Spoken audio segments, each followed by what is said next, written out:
All right. What's up, YouTube? Hope everybody's having an awesome day. As you can tell from the background here, it's another hotel stream or another hotel recording. If you saw my recent tweet or post in the Discord, you can probably guess what the league is. But for those of you who haven't, I went and played in a paper RCQ this past weekend that did not go extraordinarily well. Definitely prepped for the wrong half of the room, typical variance, and came back, had a bad taste in my mouth, fired up a modern league, and ran to another trophy, which makes back-to-back Dimir Shadow trophies, which is pretty cool. Not something you get to say too often with the Shadow archetype. So I figured we would go through those matches, showcase some of what happened there, some of the decisions and stuff. And hopefully keep the Magic Online hot streak going because Lord knows the paper side's not working. So the list is the exact same that I ran through the trophy last time. Just ran it back, same 75. Some of the noticeable inclusions or exclusions: 3 preordained instead of 4. Again, this is just to get the 4th 1-mana counter spell in with the spell snare and the 3 stub. Really like having access to the extra stub with the frog. So if you discard a couple things, it makes it really easy to enable. 4 Thoughtseize, 4 Fatal Push, 2 Go for the Third, and Bloodchief's Thirst. Again, the Go for the Third really for like opposing Murktide decks. But if you wanted to see some other removal spell in that spot, Bitter Triumph or Edict Effect or something, I don't think it's going to make that big of a difference. I kind of like Go for the Throat because it's painless, and we definitely have seen a decline in like Urza Saga decks recently, so I don't think being or missing artifacts is that big of a deal. 4 Shadow, 4 Goy, 4 Frog, kind of the backbone of the threat base. Yeah, that's about it. Sideboard, really heavy geared towards Tron, which is part of what my problem was at the RCQ this past weekend. Is I'm really geared for the blue-black mirrors, especially like blue-black Murktide, geared for Tron, and geared for Storm. And I ended up running into mono black Necro that hit all of their discard, and zombies, like a pretty cool blue-black zombies list running Otherworldly Gaze. They kept flipping stuff into the yard and getting to like set the top card, find removal really easily. And then game 2 or game 3 or something, I had like a hearse, and they blew me out with a Surge of Salvation on a Fatal Push, the white Hammer Time protection spell. And then round 3 was Nadu, and I was just not expecting Nadu, so I had like trimmed the 3rd Toxic Deluge. Yeah, just wasn't a good one. So either way, let's go into these matches instead. I feel like they'll be a little more interesting than talking more about the RCQ. All right, so round number 1. Let's see. Does this still work? It does, but it brings up the little bottom menu. Round number 1. We lose the die roll, but we do have a pretty good opening hand. Anytime you got like a threat, lands, interaction, like everything you can ask for, right? And it just so happens with Street Wraith, Thoughtseize, this hand does lower itself pretty well for Shadow. We've got a black source. We've got Sync as a second blue source for Counterspell, or another way to lower life for Shadow. The only thing that would make it better is if like the Watery Grave were a fetch land, so you could bobble yourself. But not the biggest drawback in the world. So Commercial District on the other side. Gigantha revealed. Makes me assume Storm. Could be, is Storm. Could be Mardu Energy if it wasn't a Commercial District, but because it's a district, I'm assuming Storm. So cycling the Street Wraith is pretty free here. Just to get a little more information, maybe I find a Thought Seize and I want a Thought Seize plus Shadow. If I didn't hit the Spell Snare, I would have held up the counter spell instead of playing out the Shadow. But because we hit the 1 mana counter there, it's pretty safe to just play out the Shadow and try to Spell Snare something impactful like a Ritual, or not necessarily a Rin's Resolve, but maybe. Probably not a Manamorphose. So here they start off on the Rin's Resolve, hit a Ritual, and go for that. So they only have 2 mana left over. If they want to like burn their Manamorphose and burn the Wish and keep the card in hand, I'd just let them do that. But I don't want them to Ritual and then have the mana available to like do something else. I could try to get them to Ritual and cast the Past in Flames, but I think if they Ritual, they're going to Manamorphose, and if they Manamorphose and then go for Past in Flames, I like don't have enough mana to really stop them from doing everything. So we'll just kind of stop the chain, especially since I know I'm going to have Stubborn Denial be live next turn. Hit him for 6. Manamorphose is fine. And then this Past in Flames. Okay, so this is an interesting decision spot. I really like the idea of going into next turn with double counterspell. And if I cast my stub or my counterspell itself, I can't do that. So I kind of got this idea of like, let me just sink into Stupor the Past in Flames. I know their hand is a Wish and an Unknown. If they want to tap out and play the Wish this turn and just like go get something, that's fine. I'll have double counterspell next turn anyway. If their last card is a Ritual, I get punished, but it would have to be exactly a Ritual. The Valakut's Awakening and the Exile doesn't matter. So I'm just going to put the Past in Flames back in hand and say like, all right, you got a Ritual, but if not, yeah. So they end up just casting the Valakut's Awakening, drawing a couple cards, and like I said, I get to go to this turn with double counterspell up, and I don't see a lot of ways that my opponent would kill me from here. I do think it's important to make note that Rin's Resolve to start off the turn, I don't care about that. It's not making mana. It's not beating me. I want to save the counter spells for things that are actually going to beat me. So like opponent casting this Glimpse the Impossible, I'm countering that because I don't want them to have the extra chump blockers to stop the Shadow from getting in for lethal. That beats me by giving them extra turns. If they had like a Past in Flames, I'd counter that.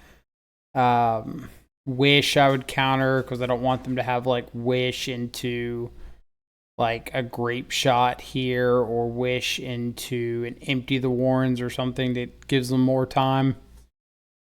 So just pay attention to what you're countering. Don't just counter something because they put it on the stack and you have counter spells. Sideboarding against Storm. I'm bringing out Go for the Throats because they're like my more expensive removal option. Trimming on a Fatal Push, cutting Bloodchief's Thirst because it's sorcery speed.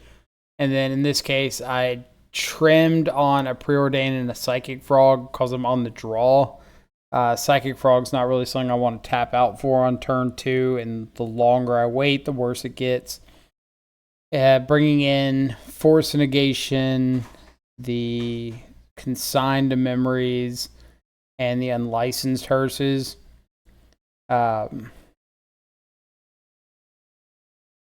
The consign, hearse, and force, yeah. A lot of times I won't even bring in the second hearse just because I don't think you're losing to Past in Flames like hardly ever. Decent opening hand. Got a force, which was really nice. Pretty fine just jamming the Nethergoyf on 1. If they have like a Ral or something here, I can interact. Or I can't interact with the Ral, but I can interact with the Ritual before the Ral in this case. And great Thoughtseize to take away a Ruby Medallion, kind of leave them with a lot of air, not a lot of ways to actually get the game over with. So we're just going to jam threats and hope that's enough.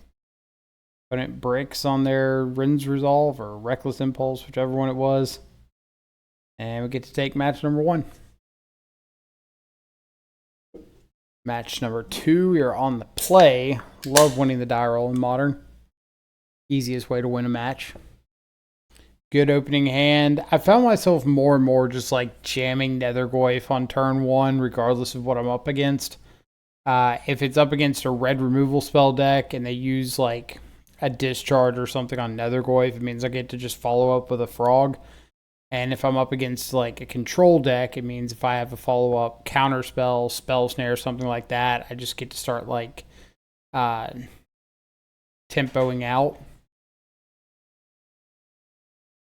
But this is definitely a spot where Frog is really shining when I'm able to like discard a Dead Shadow, discard a couple extra spells to grow the Psychic Frog. Fatal Push this Ajani with the cat trigger on the stack. No real reason to. I could let the cat trigger resolve, but no sense in waiting. Johnny doesn't do anything. His opponent goes up to 7, and I can just discard my 3 cards and play or jump the frog.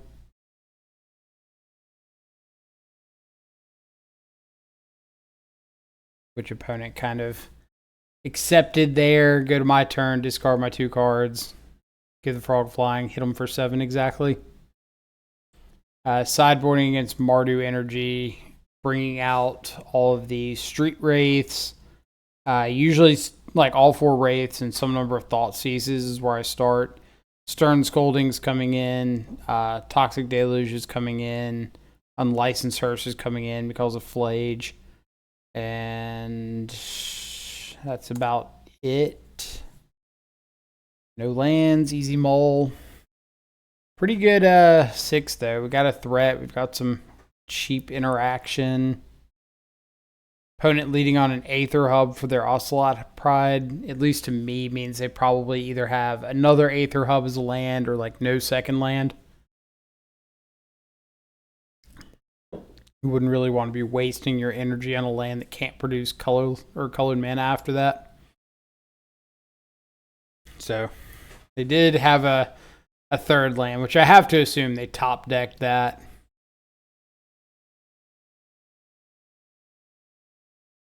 It was like, why would you not?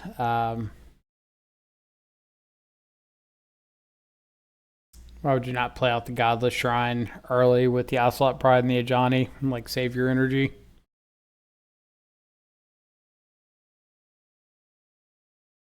But opponent's got Giganta in hand now. Not much else going on, so I'm assuming Giganta's like the end of their gas at the moment. So go for the third. Answers Giganta pretty well. I'll keep that hearse on top so I can deal with the Flage too, in case it comes to that. You could ask me 1,000 different times, and I could not come up with a reason why they would bring in Sun Cleanser. That one is absolutely beyond me. So had another discharge. They would have had it regardless of if I killed the Sun Cleanser or not, so it doesn't really matter too much. Hearse to start eating away the yard before Flage. Spell bomb away my Goyf is fine. Second copy of Sun Cleanser. Okay, so 2 things here. One, yet again, I have no idea why they brought in Sun Cleanser. That one is completely out of my mind. Second thing is, I know people talk all the time about like surgical being good against Flage, and I don't I don't hate surgical in general. I don't like it as an answer to Flage. If like Flage is your reason for playing a card in that spot, I would just play Nihil Spellbomb or Unlicensed Hearse or something. Um, Mainly because one, surgical loses to priority opportunities. So, for example, if your opponent's got 4 lands and they play a fetch and they fetch and flip over Flage, then they get to just cast it right there, and surgical doesn't do anything. Where Nihil Spellbomb and Unlicensed Hearse deal with like getting the graveyard out of play. So it doesn't matter if they have priority with the Flage if they don't have cards to escape it. And I'm not really like convinced surgical is great against the rest of the format. At least the matchups that surgical should theoretically be good against, you're kind of good against already. Things like Goryo's Vengeance, Scape Shift, little less so against Titan. Probably fine against Titan, but they also have a lot of post board jukes they can make, especially if they're on like an Antuco build. But all that just to say, like, I don't think surgical is the right answer for Flage. I think you should go with some more value-oriented Grave Hate, which is why I've really liked Hearse. Because, hey, I can answer a Flage, but I can also just, like, crew it and hit someone in the face with a Hearse. Like, hey, we top decked a Frog. Cool, I'm going to crew up a Hearse and hit you for 4. Can't do that with a surgical extraction. There's Gigantha. And we'll just hop the Frog, fly on over. On to match number 3.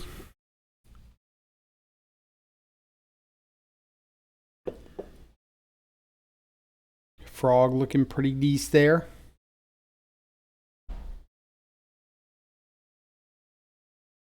All right, so I keep a hand that's definitely very removal heavy. Really hoping I'm up against a creature matchup. This is one of the reasons that I've had varying results.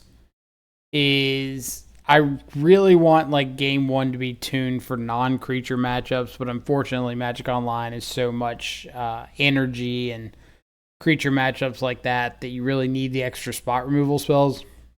But there's a lot of matchups that having, in this case, Bloodchief's Thirst, Double Fatal Push are just completely dead. And if you run into one of those matchups, you're probably just throwing a game away for nothing you could have done. So here I'm hoping this is like a creature matchup, because again, I'm heavily geared towards fighting a creature matchup right now. Like Prowess would be nice. Reckless Impulse into Ral means Ruby Storm, so in fact not Prowess. Do find a counter spell. It's like a step in the right direction. We could counter this Ral. The problem is I really, really, really want to save this counter spell as long as I can. So what I'm going to do instead is let the Ral resolve, especially since they're casting Ral with an uncracked fetch. That way, if they do go to crack the fetch to cast something, I can Fatal Push in response. If they don't crack the fetch, then I can just wait until they're in step and Fatal Push, and there's like nothing they can do at sorcery speed for 2 mana that matters. So we'll just go to their in step, Fatal Push, go ahead and cash in on that, and now I can get down to threat, plus hold up counter spell. Again, this counter spell is like my last ditch safety valve card. So if I don't have to use it, I don't want to. I'd rather take risks. In a case like this, opponent going Ral into Manamorphose, they'll have 2 mana. They could cast another ritual. In a case like that, I would rather hold the counter spell if I can and take the risk of, like, if they have something, I die to it, as opposed to giving up my counter spell. That's like how much I value counter spell in these situations. So they untap, use their treasure, use all their mana to cast Escape the Wilds. Honestly, I didn't even read what Escape the Wilds does. I just saw 5 mana counter, and I had a counter spell. So probably like not taking my own advice there. But we got bailed out a little bit by just finding another counter spell. Escape the Wilds probably doesn't matter. I say I don't know what Escape the Wilds does. Like, I have a reasonable idea. I think it's like exile the top 5, and you get to play them until your next, or through your next turn, and get an extra land drop or something. So it does a good bit. There's no reason to let it resolve for free because it's essentially draw 5. But at the same time, I probably could have let it resolve and not been too bad off. Nethergoyf, really, really good draw. Love finding a threat that allows me to, like, play something out and hold up interaction, which is exactly what Nethergoyf is doing here. Finding Spell Snare, extremely nice for that plan as well. So now I can fight over, like, what's it called? I can fight over a Ruby Medallion, even if they had a 3rd land. And as you can tell, we did not counter the Ral, and that's because of the way the Storm deck is set up. Man, like, when I say I could spend entire videos talking about Storm and the Storm matchup, I am not kidding. Ral here is... Ral's good. I've got a Fatal Push in my hand that I need to utilize. Like, I really believe that the name of the game against Storm is who utilizes their cards and, like, their mana in a more efficient manner. So I could use a Spell Snare to counter the Ral and kind of stop this entire turn, and that would be fine. But then I would be out my Spell Snare, which is like the best counter spell we have against Storm, and I'd still have this Fatal Push stuck in hand. But instead, I can let the Ral resolve, counter the Manamorphose, and plan to Fatal Push the Ral on my turn. Still hold on to my Spell Snare. So it just gives me, like, a little extra utility.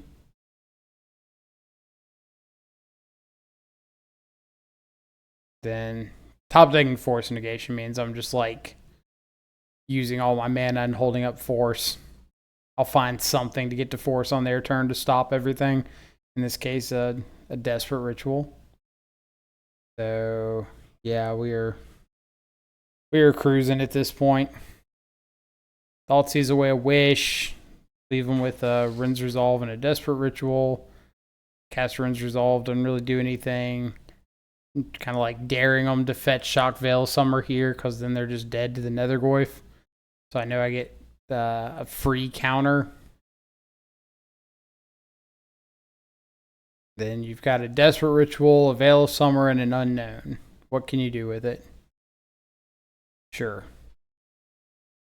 Escape the Wilds, get a bunch of cards, do nothing.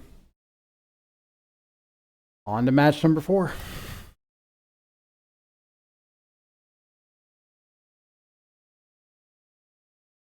So on the draw, first 7 had no lands.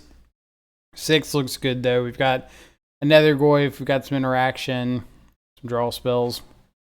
Undercity Sewers flips over Terra Sunder, so Sultai, Murktide, pretty cool.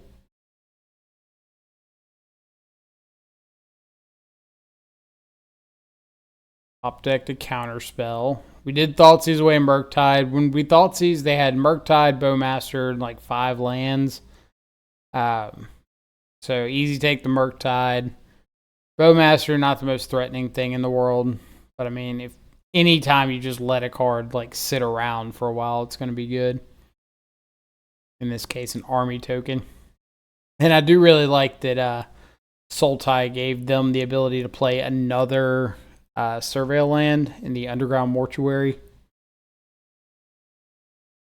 Kind of a cool little tech idea.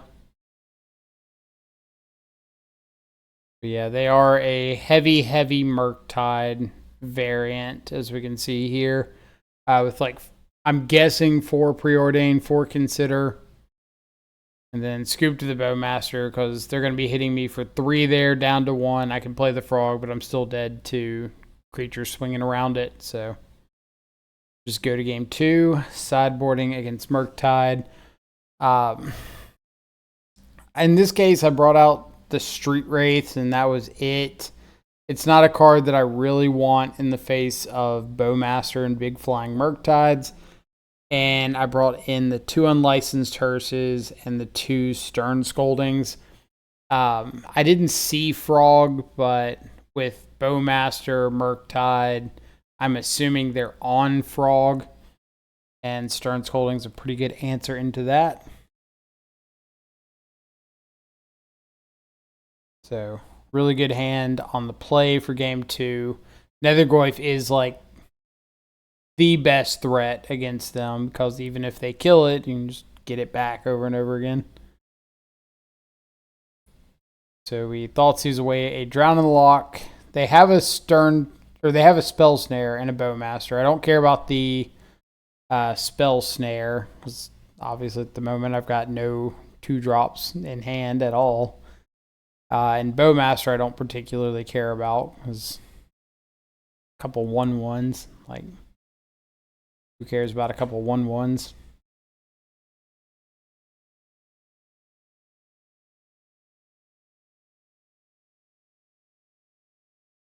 Now we've got Stubborn Denial online. We've only got 4 card types, with our Nethergoyf being the only creature, so we can't get back the other Nethergoyf yet.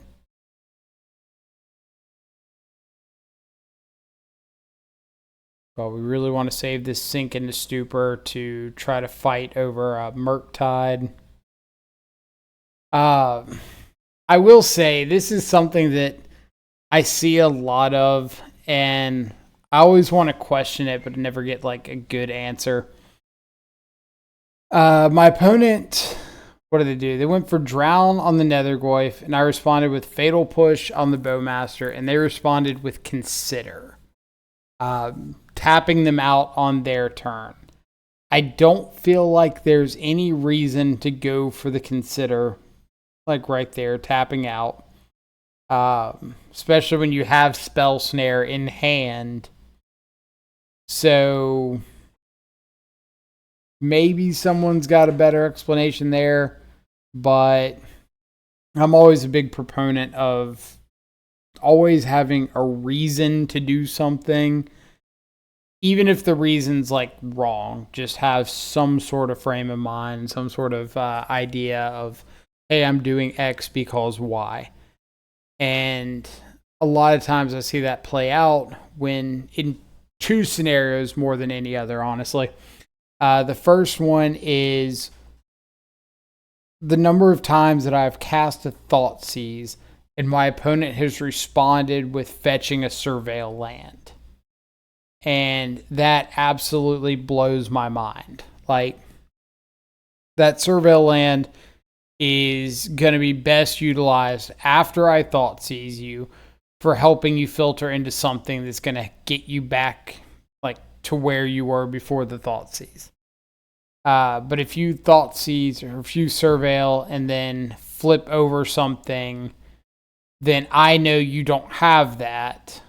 I can make a decision based off that. Like, it happened against Goryo's Vengeance where we Thoughtseized and our opponent responded with fetch to Surveil land and flipped over an Atraxa.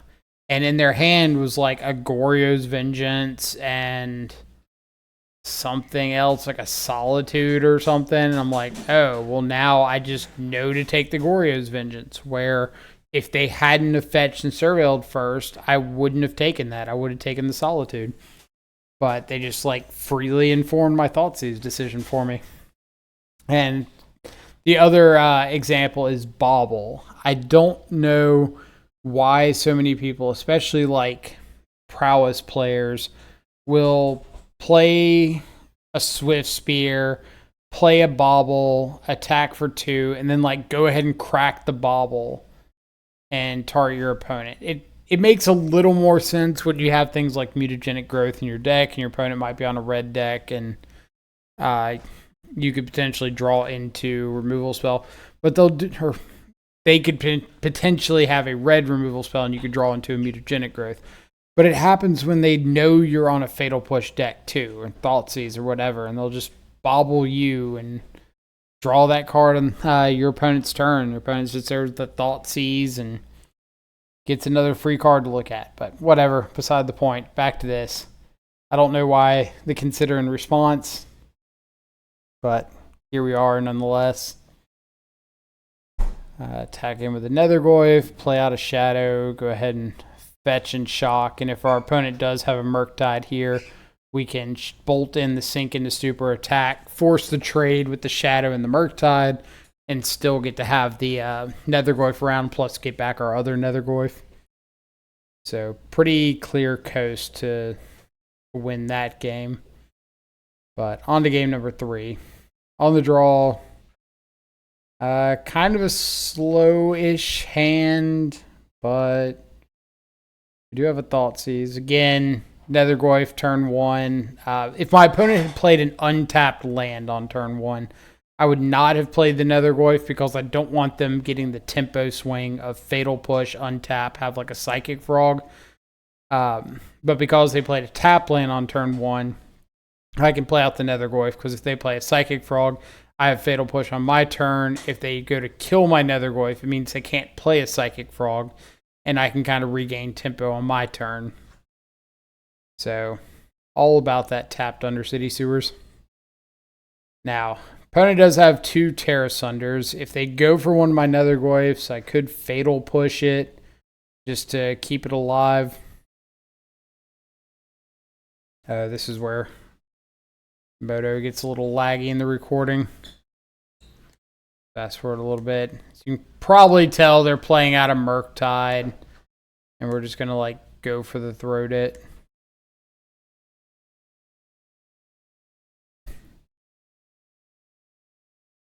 There. Murktide, EOT, go for the Throat, untap.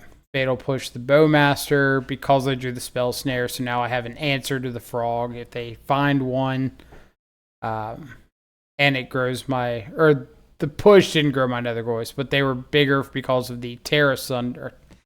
They were bigger because of the Go for the Throat on the Murktide. So Fatal Pushing the Bowmaster lets me get like a free extra point for 4 points of damage in. And then here's just opponent like not being able to tap their mana, but they end up going for a kick Terra Sunder, and I've got Spell Snare for that. So that's it for the Sultai matchup. On to match number 5. On the draw, Steam Vents, Ragavan. So at first I thought it was Blue-Red Murktide, and then I realized my opponent used an Arid Mesa. Murktide is all blue fetches because you want to be able to get basic island in case of Blood Moon. So I know it's not Murktide. It could maybe be like Wizards or something with Harbinger of the Seas, but I don't think they play Ragavan. So I'm not really sure what they are on just yet. But Nethergoyf, nonetheless, really, really good pickup because I can hold the Street Wraith. So if they go for Bolt the Goyf or Galvanic Discharge the Goyf, I can cycle Wraith to save it and then still stand in front of Ragavan. Okay, so Raucous Theater, flip over Leyline of the Guild Pack. So now I know, okay, they're on Zoo. This is a Zoo start with just like awkward mana. Thoughtseize confirms it, which thankfully I played that second Watery Grave before casting Thoughtseize to play around exactly Soft Stubborn Denial, and they had 2, which was kind of hilarious. So I got to take the Scion of Draco. That's like the big thing that we cannot deal with very well, especially since we're running Go for the Throat. So if you ever want a reason not to run Go for the Throat, Scion of Draco. There's your answer. Go ahead and pump up our Goyf, get down Shadow. We know they've got Double Stub, Wild Nicodle, Unknown. They whiff, so we're going to game number 2. Sideboarding against Zoo. So, obviously Go for the Throat, a little awkward against Zoo. I ended up bringing in a Toxic Deluge just to have some sort of out to Scion of Draco if they have a ley line, because otherwise I'm not playing any Edict effects. I do have 3 copies of Ceremonious Rejection that I brought in, or not Ceremonious Rejection, Consigned to Memory. So we do have some counter spells for Scion, but not the most reliable thing in the world. Boarding out 4 copies of Wraith because they are a Bolt Tribal Flames deck. And Thoughtseize. I boarded out a couple of Thoughtseize on the draw. I don't think they're bad because obviously answering Scion of Draco is that important. But I don't think they're a card that I really want to see in multiples, especially early. You just don't have the ability to like catch up on your life total. Turn 1 Ragavan's really rough for us. Really hoping they would have like a Kavu or Neshoba Brawler or something on 2 Frog that I could interact with. Then yeah, them having the Scion of Draco on 2 is pretty much GG's. I could have tried to mull more aggressively to a hand that dealt with Scion better.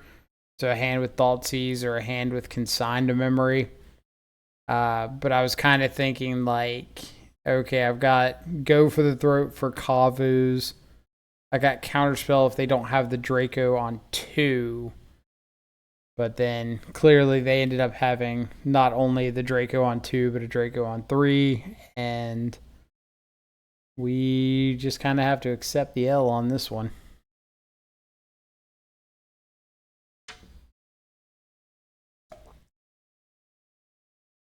Get down to 4. At this point in the game, it's pretty much just about playing for a little extra information, like maybe find out something they boarded in that I didn't think about. Because even if I do find a Deluge, like I can't pay 4 life if I'm at 3. So might as well just play it out for a little bit of knowledge. And like I said, going back into game 3, I brought those extra Thoughtseizes back in, took out the Deluge, took out something else. Was not expecting pregame Leyline of the Void. Okay.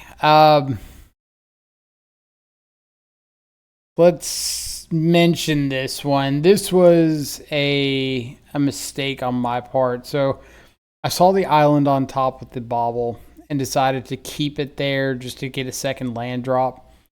I should have fetched away the island, because now that they have Leyline, I know that Nethergoyf is shut out. So I should be looking for more fetches and not for basic island, because I need to be able to get Shadow online. Frog doesn't care either way, but since Shadow specifically needs more fetches and shocks, I should have gotten rid of the island for that.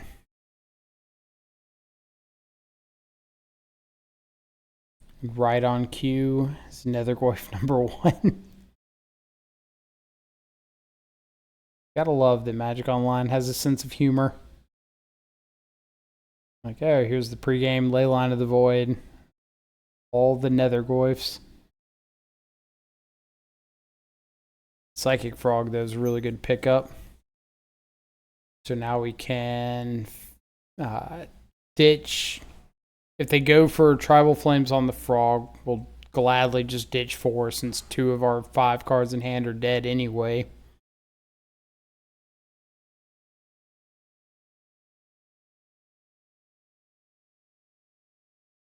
Now we can Thoughtseize away the Tribal Flames, so might as well try to get an attack in. Find some extra action. Alright, so they've got a Psychic Frog and a couple lands, which we've got the Fatal Push to deal with the Frog.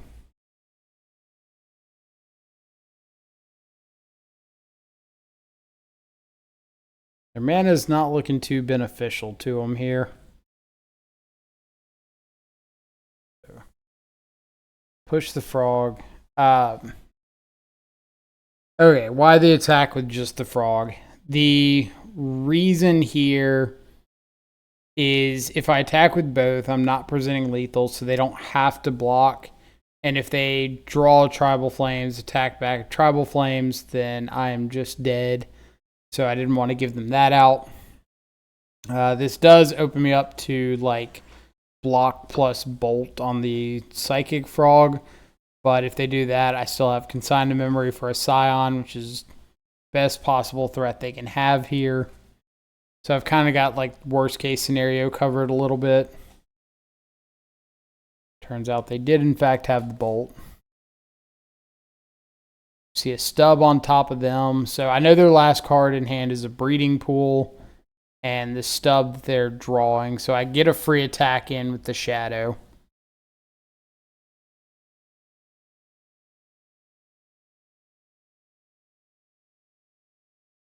Fetch up in Undercity Sewers. I'll definitely take a stub. Should have just played out the Goyf here. I think I was kind of thinking...